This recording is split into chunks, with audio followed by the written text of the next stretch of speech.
Gastric issues ఉన్న వాళ్ళకి, indigestion అయిన వాళ్ళకి కూడా you have tendency of bad breath. నార్మల్గా చాలా మటుకు అవేర్నెస్ తర్వాత టంగ్ క్లీన్ చేసుకోకపోతే బ్యాడ్ బ్రెత్ ఒకటి ఉంటుంది.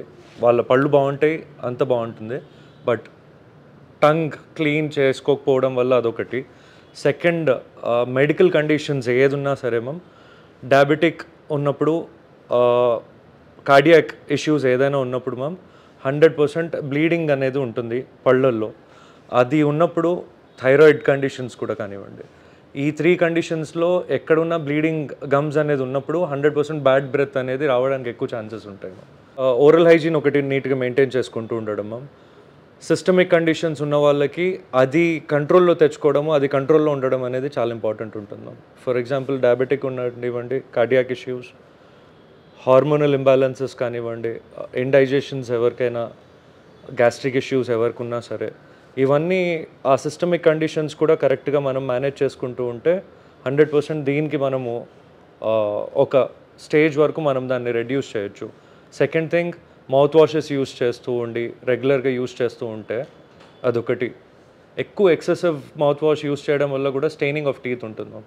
సో కొంచెం ఫ్రెష్నెస్ కోసము, if they are maintaining their oral hygiene, దీనిపైన ప్లస్ మౌత్ వాషెస్ యూస్ చేస్తూ అది మనకి దాన్ని కంట్రోల్లో తీసుకొని రావచ్చు. ఆనియన్ కానివ్వండి, వెల్లుల్లిపాయలు, ఇవి తింటే బ్యాడ్ బ్రెత్ అనేది నార్మల్గా ఉంటుంది మ్యామ్. ఇలాంటి టైంలో ఎక్కడైనా బయట తింటారు, వస్తారు, ఆ బ్యాడ్ బ్రెత్ ఒకటి తెలుస్తూ ఉంటుంది. దాన్ని యాజ్ యూజువల్ నేను మీకు చెప్పినట్టు తిన్న వెంటనే కొంచెం పుక్లిచ్చేసుకొని ఏదైనా యూస్ చేస్తూ ఉంటే I think that should be fine. Alcohol కన్జ్యూమర్స్కి, స్మోకింగ్ చేసే వాళ్ళకి, టొబాకో చూవర్స్కి కానివ్వండి, 100% వాళ్ళకి బ్యాడ్ బ్రెత్ అనేది ఉంటుంది మ్యామ్. ఈ పాన్ మసాలా ఇది తిన్న వాళ్ళకి కూడా స్టెయినింగ్ ఉంటుంది టీత్లో, కరెక్ట్గా స్పేసింగ్స్ వచ్చేస్తాయి పళ్ళ మధ్యలో. స్మోకింగ్, టొబాకో అనేది చాలా అగ్రెసివ్గా మన ఓరల్ హైజీన్ని చాలా మటుకు కాంప్రమైజ్ చేస్తుంది మ్యామ్. ఆల్కహాల్ ఇంటేక్ కూడా ఎక్కువ ఉన్న వాళ్ళకి కూడా పళ్ళకి సంబంధించినవి ఏదైనా రావడానికి, సిమ్టమ్స్ కానివ్వండి, ఏదైనా ఇష్యూస్ కానివ్వండి, వాళ్ళకి చాలా ఎక్కువ పర్సంటేజ్లో వాళ్ళకి కొంచెం ఎక్కువ ఉంటుంది.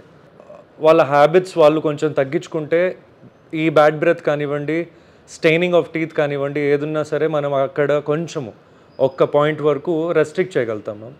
రెండోది, డెంటిస్ట్ దగ్గర రావచ్చు, క్లీనింగ్ చేయించుకోవచ్చు. ఎక్సెసివ్ క్లీనింగ్ కూడా చేయడానికి ఉండదు మ్యామ్. దట్ కాజెస్ ఇంకా వేరే ఇష్యూస్, సెన్సిటివిటీ అప్పుడప్పుడు కొంతమందికి ఎక్కువ అవ్వడానికి ఎక్కువ ఛాన్సెస్ ఉంటాయి. ఈ పాన్ చూవర్స్కి కానివ్వండి, గుట్కా చూవర్స్, పాన్ మసాలా చూ చేసే వాళ్ళకి మ్యాక్సిమంగా కంటిన్యూస్ నములుతూ ఉంటారు. అది అలవాటు ఉండేటప్పటికి ఎరోడ్ అవ్వడానికి ఎక్కువ ఛాన్సెస్ ఉంటాయి మ్యామ్. దీనిపైన, ఈ ఎరోషన్ పైన sensitivity, spacing in between the teeth, ఇవి రావడానికి ఎక్కువ ఛాన్సెస్ ఉంటాయి మ్యామ్. గమ్ ఇష్యూస్, చిగుర్ల ఇష్యూ కానివ్వండి, ఏదున్నా సరే ఇది ఎక్కువ వాళ్ళకి రావడానికి, హిట్ అవ్వడానికి ఎక్కువ ఛాన్సెస్ ఉంటాయి.